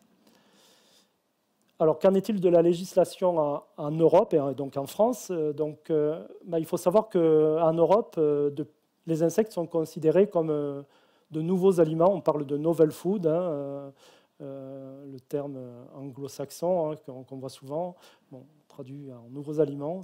En fait, ces nouveaux aliments, ce sont des aliments qui n'étaient pas consommés significativement en Europe avant 1997. Voilà ce qui a été. Donc, comme en Europe, contrairement à des pays du Sud, on ne consomme pas d'insectes. Les questions se posent sur a-t-on un corps qui est habitué à l'insecte? Et on a des questions de principe de précaution. Donc, il faut s'en assurer. Et donc, il faut que les industriels qui veulent vendre des insectes pour la consommation humaine s'assurent de l'innocuité de ces insectes. Et c'est ce qu'ils ont fait. Donc, ils ont déposé des dossiers à l'autorité européenne de sécurité des aliments qui s'appelle l'EFSA. Et donc, depuis 2021, il y a 3 insectes comestibles qui sont autorisés. Donc, ça a commencé le 1er juin 2021.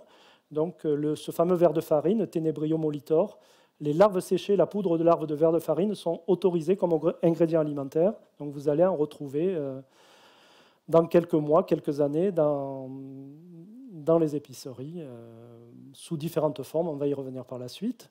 Le 12 novembre 2001, ça avance assez rapidement. Autorisation de la poudre de criquet migrateur, donc qui s'appelle Locusta migratora. Le 10 février 2022, donc tout récent, autorisation de la poudre de grillons domestiques pour l'alimentation humaine.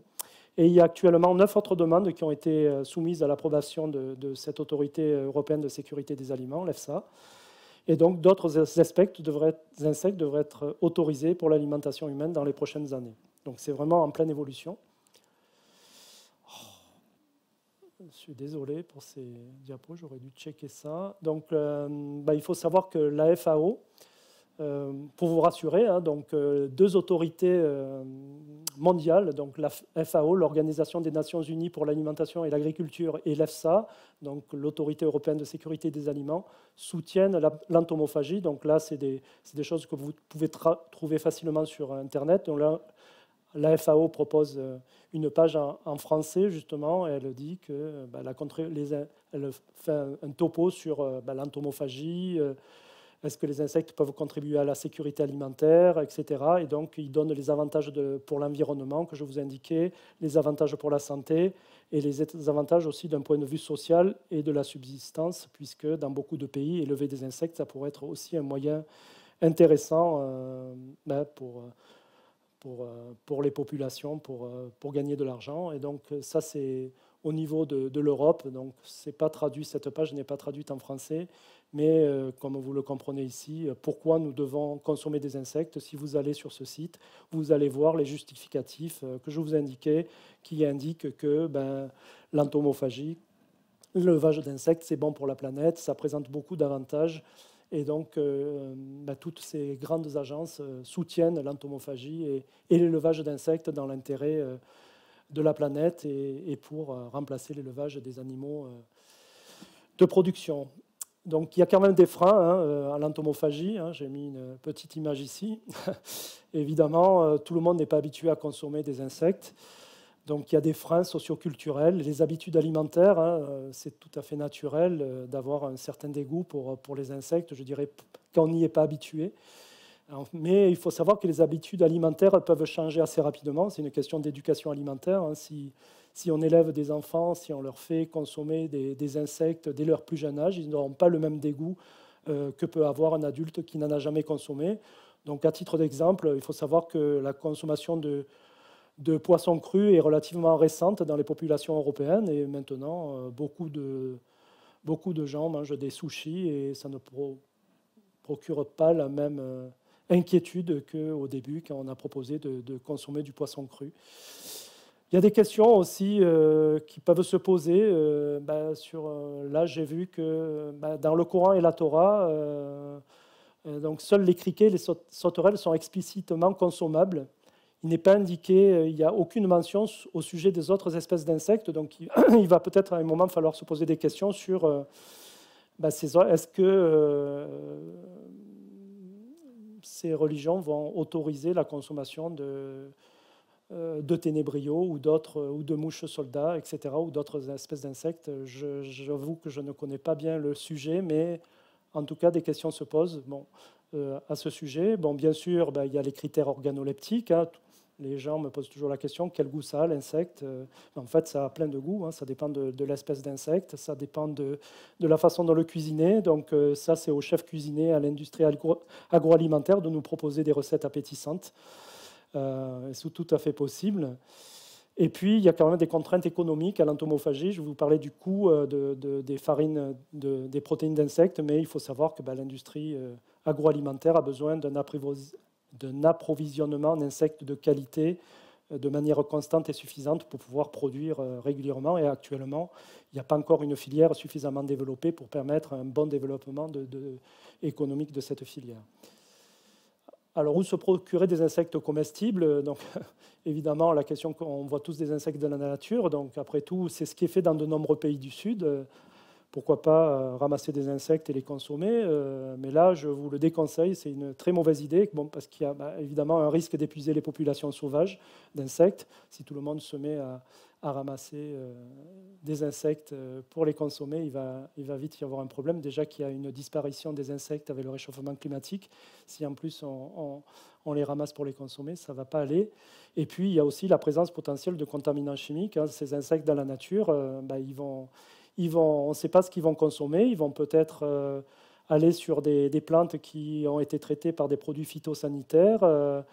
Ils vont peut-être accumuler des métaux lourds, des agents pathogènes. Donc, je vous déconseille fortement de consommer des insectes prélevés dans la nature. Il vaut mieux préférer les insectes qui sont élevés par l'homme. Donc, actuellement, il y a un certain nombre de sociétés qui élèvent des insectes. On va y revenir. Donc là, il n'y a pas de risque d'appauvrissement des populations naturelles. Et puis, il y a des normes d'élevage qui sont extrêmement rigoureuses et qui permettent d'éliminer tous les risques sanitaires potentiels.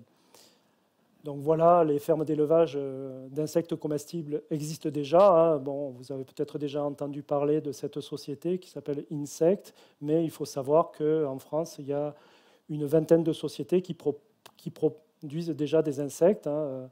Donc là, j'en ai cité que quelques-unes, mais il y en a une vingtaine, et puis il y en a d'autres, bien sûr, en Europe et dans le monde. Donc si vous voulez plus d'informations à ce sujet, il suffit d'aller sur ce site. C'est le site qui s'appelle IPIF, donc cette société, la plateforme internationale des insectes pour le food et le feed. Alors le food et le feed, c'est pour l'alimentation humaine et le feed, c'est pour l'alimentation animale.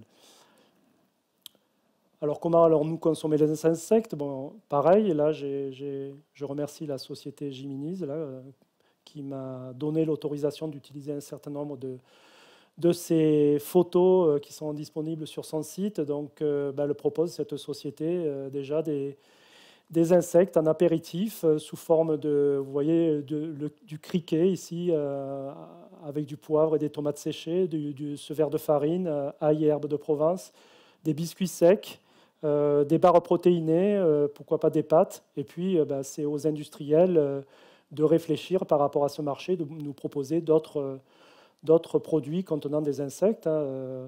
Moi, je ne pense pas que l'on va consommer des insectes comme ça, entiers, sauf un peu par défi entre nous, mais pourquoi ne pas imaginer qu'il y ait des steaks aux insectes, comme il existe des steaks au soja, qu'on arrive à incorporer des fractions d'insectes dans différents aliments. Je pense que ça sera beaucoup plus facilement accepté dans un premier temps par les populations européennes. Alors, si vous êtes intéressé, sachez qu'il existe déjà des recettes à base d'insectes. Donc, j'ai pris 3 recettes aussi sur le site de Giminis. Donc, une idée d'apéritif pour Noël, donc des crackers avec des molitors, donc des verres de farine. Voilà, un autre plat avec des criquets ici, crumble et criquet 3B. Et puis, pourquoi pas un dessert avec des insectes. Voilà, je ne sais plus ce que c'est comme insecte qui propose là-dedans, mais bon, voilà. Il y a déjà des recettes d'insectes. Il y a quelques restaurants. Alors, j'ai voulu équilibrer entre Paris et Marseille. Donc, j'ai mis un restaurant sur Paris qui s'appelle Innoveat, qui propose avec un chef qui propose des recettes avec des insectes. Et puis à Marseille, il y avait un bar à tapas. Il y avait, parce que je crois qu'il a fermé malheureusement, qui proposait des tapas à base d'insectes. Donc après, bon, ça c'est un peu le fun des restaurants où il n'y a que des insectes. Pourquoi ne pas imaginer que, comme les crevettes par exemple, qui n'étaient pas dans notre alimentation jusqu'à finalement il y a peu de temps, il n'y ait pas des plats dans des restaurants traditionnels avec de temps en temps un plat où il y aurait des insectes. Pas uniquement des insectes dans tous les plats. Ça aussi, il faut faire preuve d'imagination. Alors, quels sont les défis à relever? Je vais terminer par ces quelques défis. Là, j'ai plus que quelques diapos. Donc, il y a, comme vous l'avez compris, c'est vraiment un sujet tout récent, hein, l'étude de l'utilisation des insectes en nutrition animale et en nutrition humaine. Donc, il y a un certain nombre de défis à relever pour que cette filière se développe. Donc, la première, c'est améliorer l'acceptabilité de la consommation d'insectes. Donc, c'est ce que je fais aujourd'hui. Il faut communiquer sur l'intérêt de la consommation d'insectes pour la planète, sur les intérêts nutritionnels. Là, je vous ai parlé de ces micronutriments qui sont présents dans les insectes. On n'en a pas parlé, mais diminution de la souffrance des animaux de production. Bon, la question peut se poser, est-ce qu'un insecte souffre? Est-ce qu'il souffre autant qu'un mammifère? Bon, a priori, non, mais il y a peu d'études, finalement, c'est relativement récent, l'étude de la souffrance animale. Vous savez peut-être que en Angleterre, au Royaume-Uni, il est interdit maintenant d'ébouillanter les homards parce qu'on a pu mesurer la souffrance animale de cet animal quand il est ébouillanté. Donc il est interdit actuellement maintenant de les tuer de cette façon. Donc les insectes, on n'a pas de données, on n'a pas de données. Donc, mais on peut penser quand même qu'une larve de mouche soldat va souffrir moins qu'une vache ou qu'une poule. Mais bon, voilà, il y a encore des recherches à faire.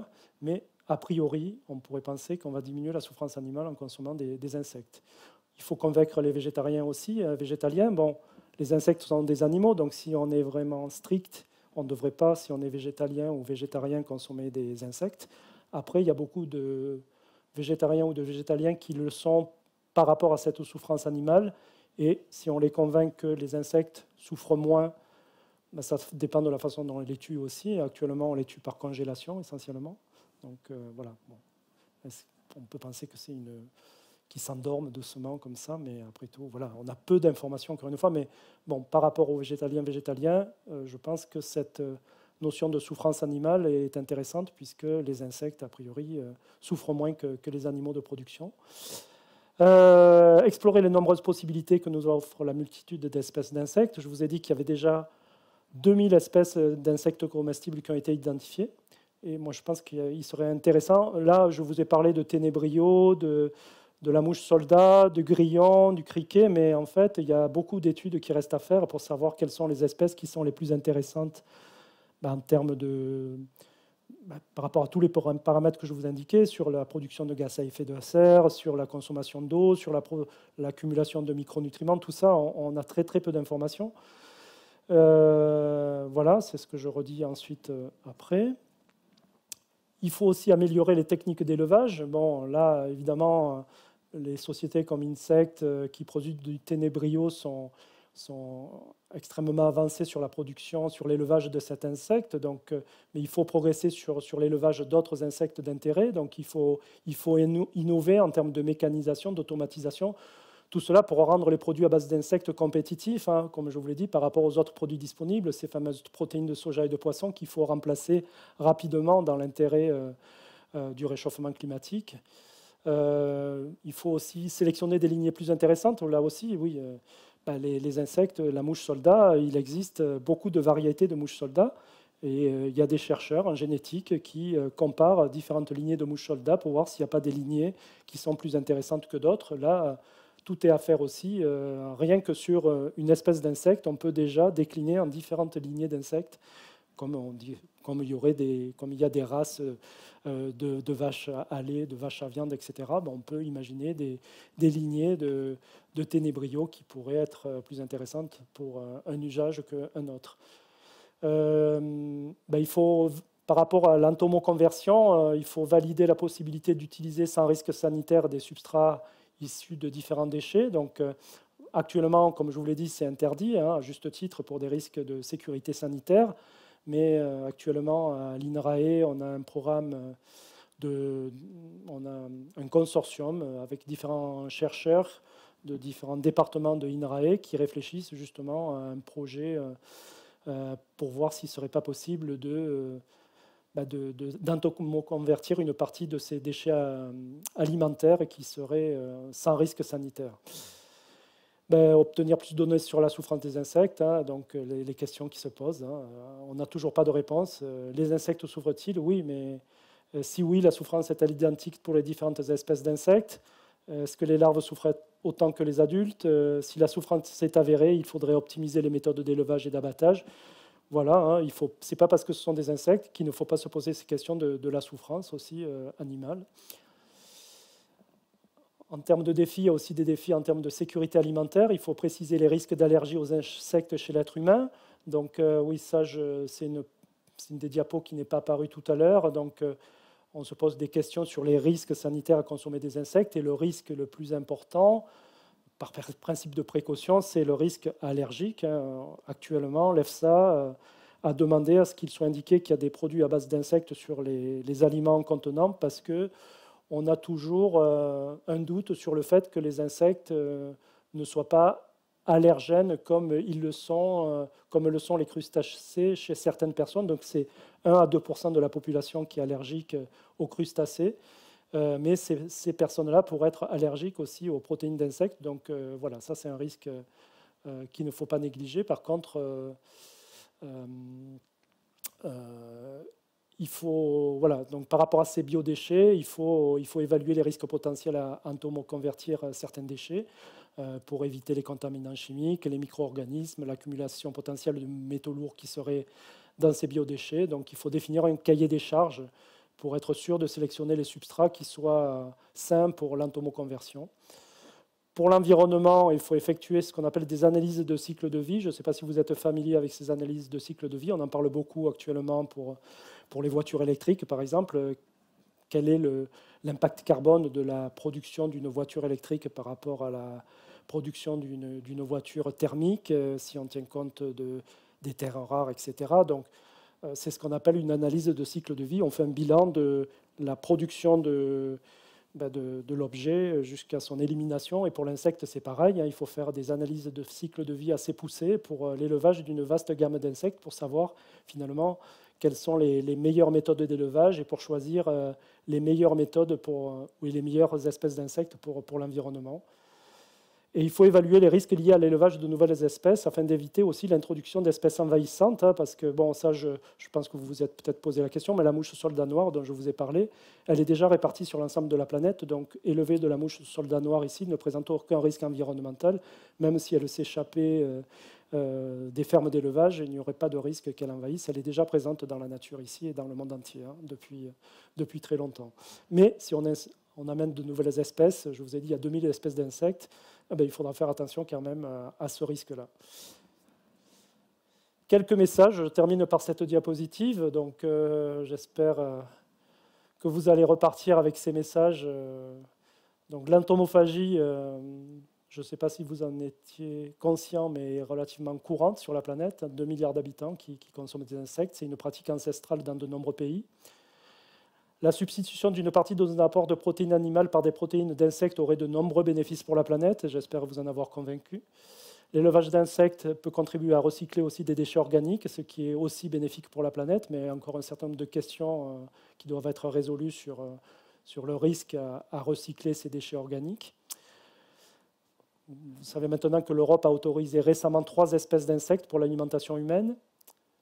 Les insectes sont des sources avérées de protéines et de lipides, ça c'est bien connu, mais comme je vous l'ai montré, ce sont des travaux très récents de notre laboratoire, ce sont aussi des sources potentielles de nombreux micronutriments, ce qui les rend encore plus intéressants en termes de nutrition animale et de nutrition humaine. Donc, par principe de précaution, on déconseille la consommation d'insectes aux personnes allergiques aux crustacés, acariens et mollusques, hein, c'est croisé, toutes ces allergies. La production d'insectes destinés à l'alimentation humaine a déjà commencé, est en train de se développer. Hein, je vous ai parlé de toutes ces sociétés.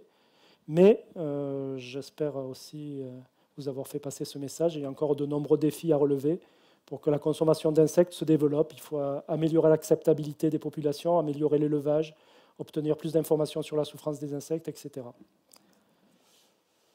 Voilà, je vous remercie et je vous souhaite un bon appétit si vous trouvez un restaurant avec quelques insectes.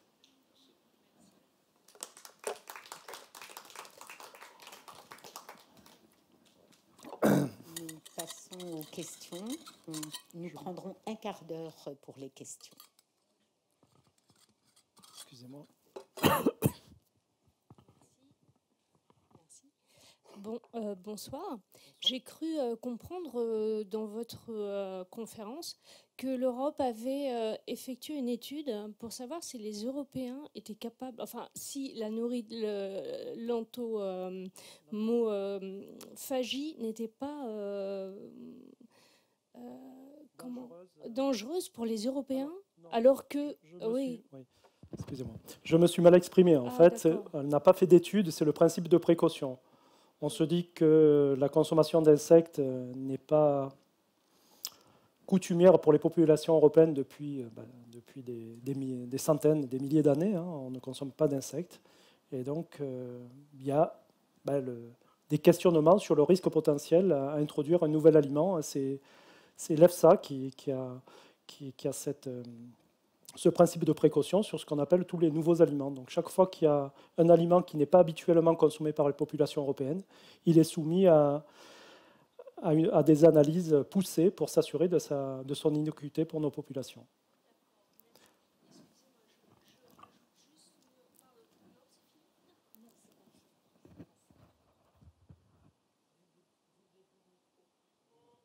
Vouliez-vous le micro, monsieur?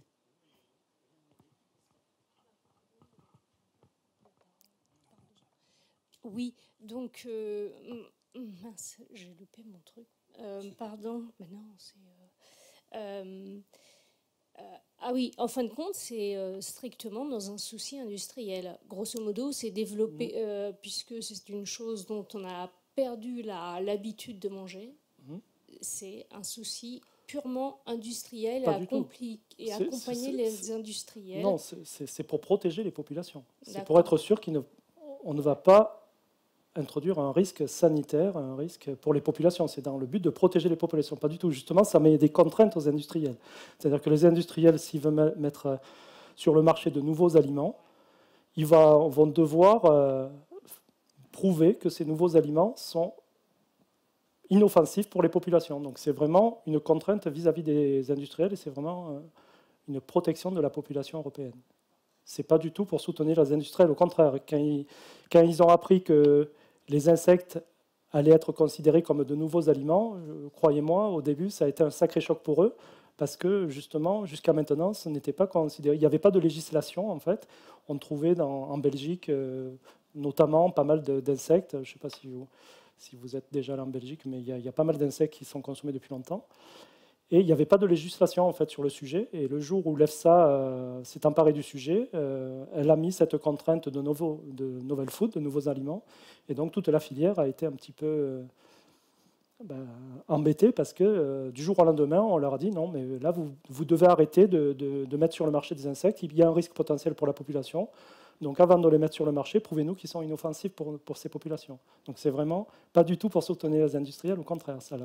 Mais c'est pour nous protéger. Et tant mieux, parce que c'est important. Il ne faudrait pas, avec ce qui s'est passé sur la vache folle, il faut vraiment maintenant s'assurer qu'il n'y a absolument aucun risque. C'est pour ça, encore une fois, quand je vous montrais la diapositive avec ce qui est autorisé ou pas en alimentation animale, il y a toujours en arrière-pensée cette histoire de maladie de la vache folle, de prions, de protéines animales qui ont contaminé, qui sont rentrées dans la chaîne alimentaire et qui ont contaminé. Donc là, les questions se sont posées. On s'est dit, qu'est-ce que contiennent les insectes? Est-ce qu'il n'y a pas des choses qui sont potentiellement dangereuses pour les populations? Donc, prouvez-nous que c'est sain, et c'est ce qui a été fait. Et c'est pour ça qu'il y a des dossiers qui sont déposés, qui sont évalués par des experts au niveau européen qui vont s'assurer de l'innocuité de ces produits en se basant sur la littérature scientifique. Voilà. Et s'il n'y a pas suffisamment d'éléments, suffisamment de preuves, ils ne seront pas autorisés.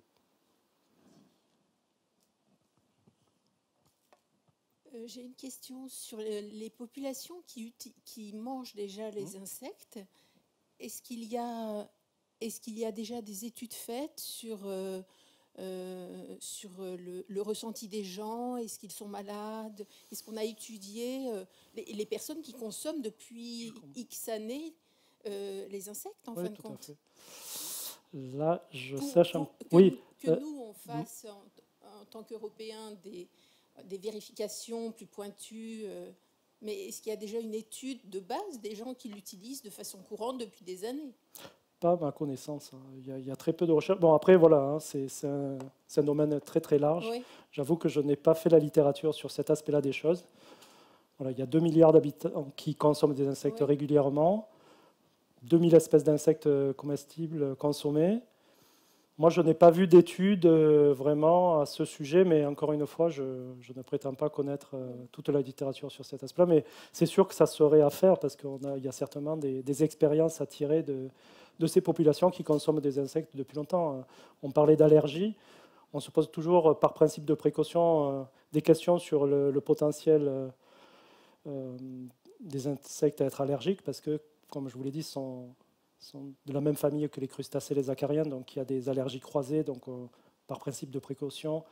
Mais après tout, je n'ai pas vu une étude montrant que quelqu'un a eu un problème suite à la consommation d'insectes, a une allergie, un œdème de Quick, voilà, c'est des choses comme ça sur l'insecte. Par contre, dans ces populations, là, effectivement, il y a peut-être des choses à apprendre. On a peut-être effectivement constaté qu'il y avait des allergies vis-à-vis de certains insectes, et ça serait à savoir, mais voilà, je suis désolé, mais je n'ai pas connaissance de toute la littérature à ce sujet, mais ça serait intéressant. Merci. Bonsoir, merci pour l'exposé. J'ai une question enquiquinante. Est-ce que vous qui avez expérimenté, est-ce que vous avez goûté aux insectes? Alors j'ai goûté il y a un certain nombre d'années à un insecte qui s'appelle le ver palmiste. Je ne sais pas si vous... C'est un ver qui se développe dans les palmiers, qui pose problème d'ailleurs parce qu'il détruit les palmiers sur la Côte d'Azur. Voilà, j'avais mangé ça un petit peu par défi, j'étais jeune avec un collègue et je n'ai pas souvenir d'un goût très particulier. Bon, après, ça dépend encore une fois comment on le cuisine. Là, en l'occurrence, c'était une petite brochette de ce verre qui était comme sur un cure-dents. C'était un verre comme la taille du pouce qui était en brochette, qui avait été un petit peu doré.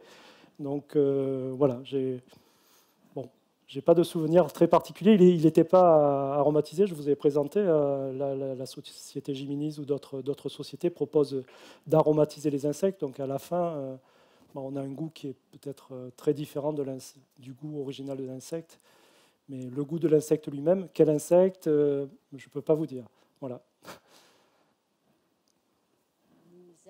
Mais j'aurais du mal à consommer des insectes, encore une fois. Il y a des freins psychologiques, je n'ai pas l'habitude d'en consommer, et ce n'est pas parce que je travaille sur le sujet que je suis un consommateur d'insectes. Mais je serais tenu d'en consommer si on m'en présentait. Avec le sujet sur lequel je travaille, je me forcerai. Mais voilà, c'est difficile de changer nos habitudes alimentaires à l'âge adulte.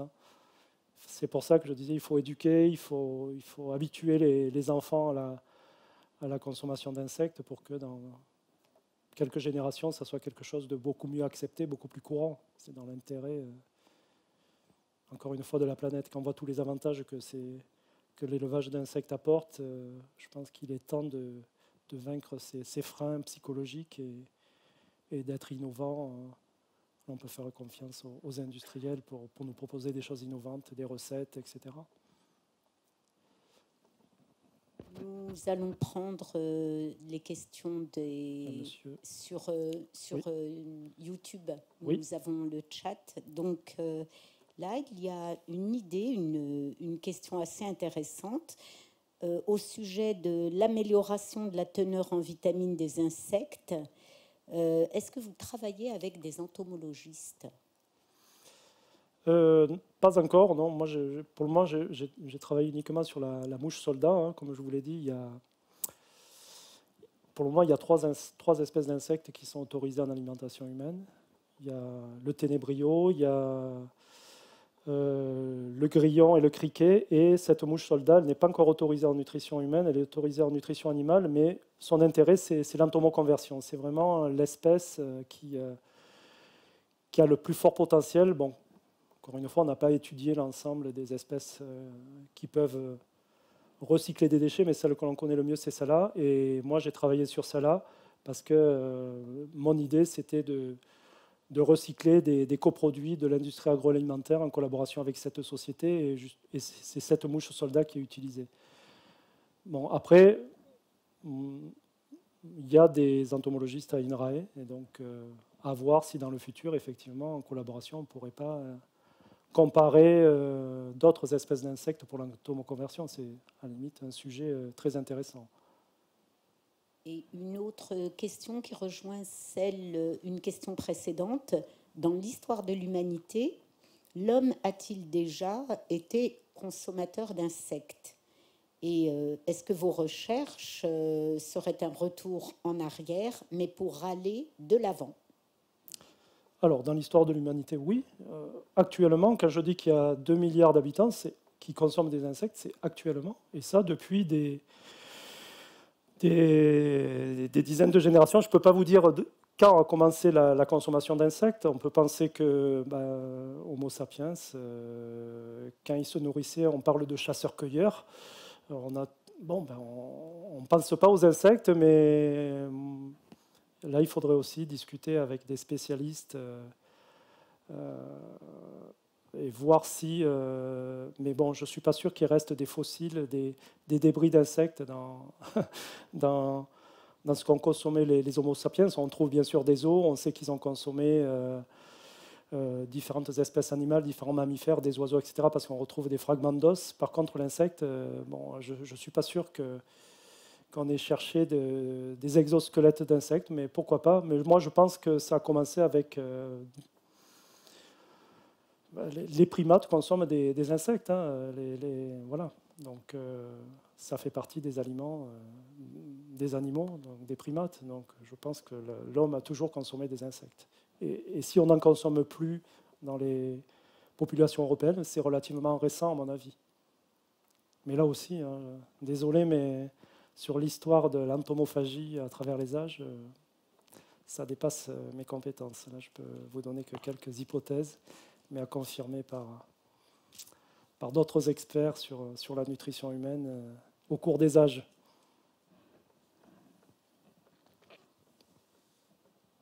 Oui, merci pour l'exposé.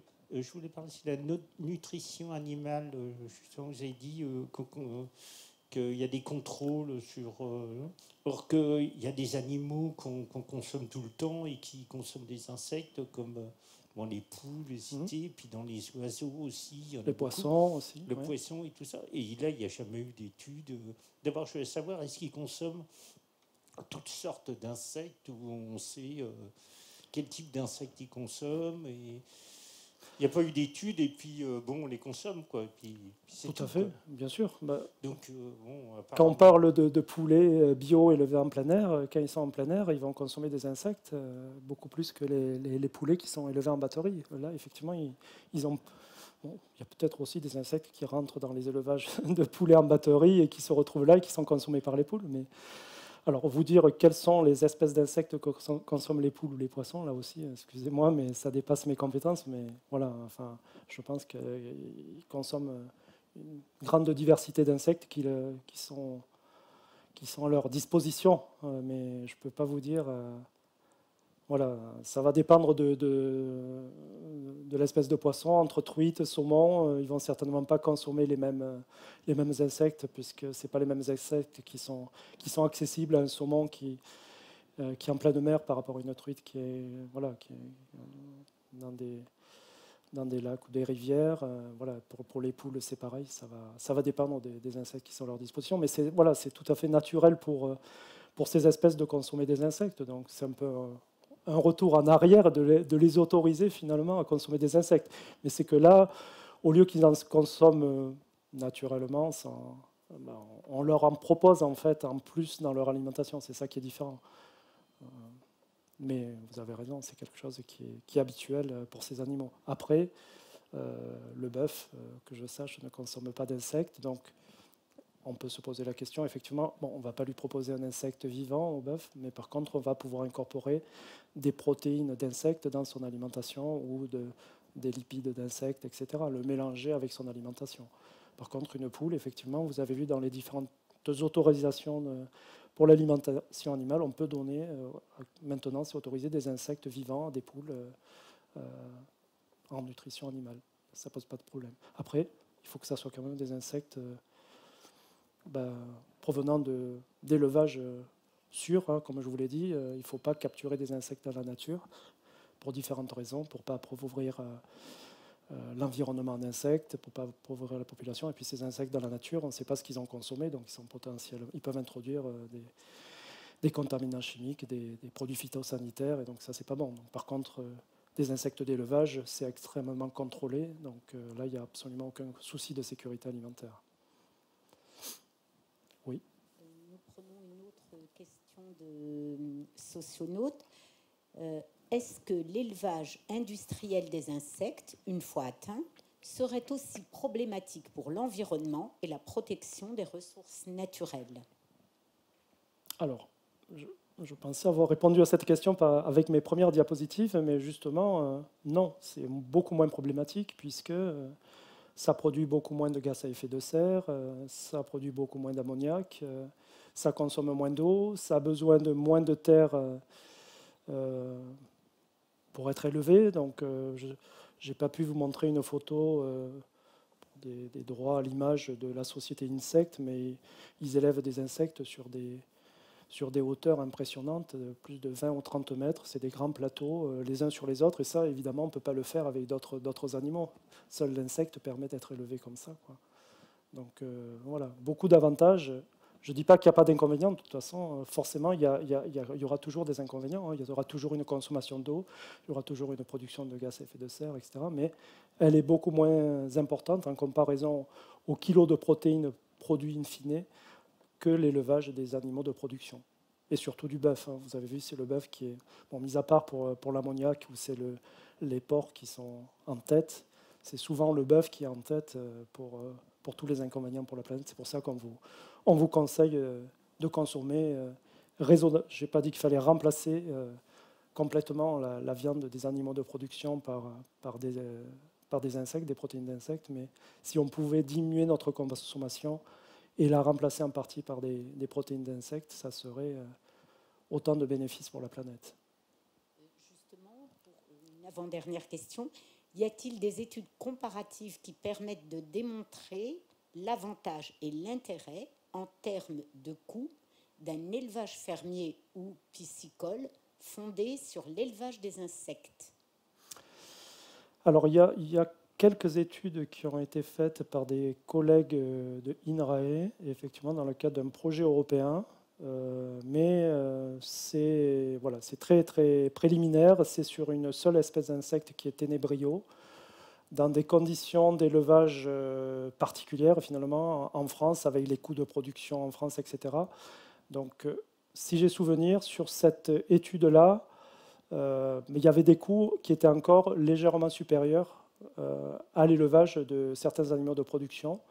Mais encore une fois, c'est quelque chose qui va être énormément amélioré dans le futur, puisqu'on en est au stade très, très préliminaire de l'élevage d'insectes. Donc, si on améliore l'automatisation, si on améliore la mécanisation, les coûts vont forcément diminuer. C'est une question d'échelle, en fait. Donc, plus on va en produire, plus les coûts au kilo vont diminuer. Donc. Et ça, c'est des coûts de production en France avec les coûts environnementaux, les coûts salariaux en France, etc. Donc, pour moi, il n'y a pas assez d'études pour vraiment conclure sur... vraiment comparer la rentabilité d'un élevage d'insectes avec un élevage d'animaux de production. Il faudrait que ça soit fait dans plusieurs pays, dans des conditions similaires, comparer plusieurs espèces d'insectes aussi, parce que Ténébrio, ça va être une chose, mais la mouche soldat, ça va être d'autres coûts. Donc très très difficile de répondre. Donc il y a quelques études préliminaires pour terminer, mais il n'y en a pas assez pour conclure encore à ce sujet. On pense que ça devrait être moins cher, Mais après tout, au jour d'aujourd'hui, je n'ai pas la réponse absolue. Bien. Une réflexion ou interrogation par rapport à la consommation d'insectes de par le monde. C'est ainsi que vous aviez introduit votre conférence. Et pourtant, on s'inquiète de savoir s'ils sont bons à à Or, dans les autres pays, où les populations vont-elles chercher les insectes? À ma connaissance, elles n'ont pas de laboratoire. Donc, ça rejoint un petit peu la question de Madame tout à l'heure, hein, le principe de précaution. On sait qu'on consomme des insectes. Enfin, il y a 2 milliards d'habitants sur la planète qui consomment des insectes depuis des millénaires et pour lesquels, a priori, ça ne pose pas de problème. Et on se pose des questions sur la sécurité de la consommation d'insectes pour des populations européennes. Alors, pourquoi? Là, il faut quand même savoir que l'homme, c'est la même espèce, bien sûr, Homo sapiens sur l'ensemble de la planète, s'est quand même habitué à des environnements différents. Et notre métabolisme s'est habitué à des environnements différents. Donc, ça, on peut le voir. Certaines populations sont plus sensibles à l'alcool que d'autres populations, par exemple. Il y a ce qu'on appelle des variations génétiques dans des populations qui font que certaines populations vont avoir une meilleure capacité, par exemple, à digérer l'amidon, parce qu'elles consomment de l'amidon en grande quantité depuis des générations. L'intolérance au lactose. Il y a des populations qui sont beaucoup plus intolérantes au lactose que d'autres, parce que d'autres populations consomment du lait depuis des générations. Et donc, il y a une adaptabilité à cet environnement. C'est l'évolution. Et donc, la question que l'on peut se poser légitimement, c'est les populations européennes ne consomment pas d'insectes depuis longtemps. Donc, est-ce qu'il n'y a pas eu des changements dans notre métabolisme qui font qu'on aurait des problèmes à consommer des insectes? On n'est plus habitué. Et donc, c'est légitime parce qu'on a évolué dans un environnement sans consommer des insectes. Donc, c'est un principe de précaution toujours. Et c'est par rapport à ce que je viens de vous dire sur l'évolution sur la génétique humaine. On s'aperçoit que sur la planète, voilà, les populations ont des capacités différentes à digérer les aliments. Ça existe pour le lait, ça existe pour l'alcool, ça existe pour l'amidon, etc. Et donc, excusez-moi, l'alcool n'est pas un aliment. Il est dans nos aliments, mais j'ai dit une bêtise, ce n'est pas un aliment, bien sûr. Voilà. Donc, voilà, moi, je suis tout à fait l'EFSA à ce sujet. Il faut être précautionneux par rapport à la population européenne. Mais voilà, il y a déjà 3 autorisations. Donc, voilà, on s'est assuré de l'innocuité et ça avance vite. Mais au moins, on est sûr. On veut éviter un nouveau scandale sanitaire. On veut éviter de tuer la filière à sa naissance. Imaginez qu'il y ait un problème avec un insecte en consommation humaine. Il y a déjà beaucoup de réticences, de questionnements sur la consommation d'insectes. Si du jour au lendemain, on apprend que la consommation d'insectes a entraîné tel problème de santé, hop, on tue la filière pour des années. Ça serait dramatique. Donc on prend toutes les précautions, et à juste titre. Et au détriment des industriels. Voilà. Nous prenons une dernière question. Alors, comme les insectes sont consommés déjà dans plusieurs pays, dans de nombreux pays, dans de nombreux pays, est-ce que, au niveau de l'Europe, en fin de compte, je pense que notre cerveau a beaucoup aussi à voir par rapport à un insecte. Si on fait, par exemple, des poudres d'insectes et qu'on fait des spaghettis d'insectes, le fait d'avoir un plat de spaghettis, au niveau de notre cerveau, on aura moins de réticence à consommer peut-être les insectes qu'une sauterelle grillée. Si on la mange en apéritif, on sera peut-être plus rebuté. Je pense que le cerveau aussi, enfin, en tant qu'Européen, par rapport à nos usages de consommation, donc il y a peut-être aussi que l'agroalimentaire a à faire quelque chose pour mettre l'insecte en valeur par rapport à aux origines, déjà pour commencer. Bien sûr. Non, mais ça, c'est les déterminants des choix alimentaires. Ça fait partie des recherches qui sont faites à INRAE. C'est des déterminants psychologiques, socioculturels, etc. Pourquoi on mange certains aliments, pourquoi on a une aversion pour d'autres aliments. Donc, pour l'insecte, il faut aussi faire des recherches en ce sens, voir quels sont les freins, quelles sont nos aversions et comment favoriser la consommation d'insectes. Donc ça peut être effectivement, moi je ne me vois pas consommer une sauterelle comme ça.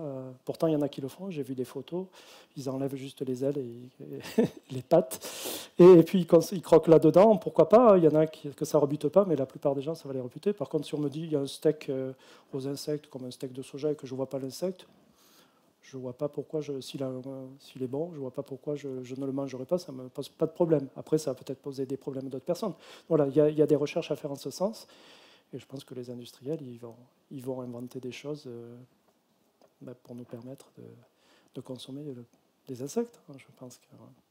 Alors, je n'ai pas dit, d'ailleurs, entomophagie, on parle toujours d'insectes, mais il y a là aussi la consommation de mille pattes qui ne sont pas des insectes, d'araignées qui ne sont pas des insectes dans certains pays. On englobe tout ça dans le terme entomophagie. Là, je vous ai parlé que d'insectes, mais il y a d'autres bestioles comme ça qui sont consommées dans ces pays-là. Il n'y a pas que des insectes. Vous confirmez bien, puisque je l'ai entendu au cours de votre conférence, que nous mangeons déjà des insectes. Tout à fait. Des fragments d'insectes. Un chercheur hollandais qui est vraiment très célèbre sur les insectes, qui est aux Pays-Bas, Wageningen, qui a estimé, qui a publié ça. Et ça a été repris par l'ANSES, donc l'Agence nationale de sécurité des aliments, donc, que l'on consomme environ 500 grammes d'insectes par an, en moyenne, sans le savoir, parce qu'on ne sait pas des insectes entiers, mais des fragments d'insectes. Moi, je ne sais pas si vous avez mangé déjà des céréales. Parfois, on voit, tiens, il y a une petite toile d'araignée, là, c'est quoi? Il doit y avoir un insecte là-dedans qui s'est développé. Il y a certainement des petits fragments d'insectes que l'on consomme sans le savoir dans ces aliments. Comme je vous l'ai dit, dans les épinards, on tolère 50 insectes pour 100 grammes d'aliments. C'est des petits insectes. On les tolère parce qu'ils ont toujours été présents dans les épinards, et on sait qu'ils ne se posent pas de problème de sécurité alimentaire, et on ne va pas imposer aux industriels de se débarrasser de ces 50 insectes parce que ça leur coûterait, pour arriver à zéro, peut-être un coût faramineux pour un gain nul, puisque ça fait longtemps qu'on consomme des épinards avec des insectes dedans, quoi. Donc ça, il y a des tolérances qui font que l'on consomme déjà des insectes sans le savoir. 500 grammes, ça semble impressionnant, mais c'est vrai que si on divise par 365, ça fait un peu plus d'un gramme par jour. Alors après, par 3 repas, ça fait 300-400 milligrammes. Bon, c'est pas grand-chose finalement.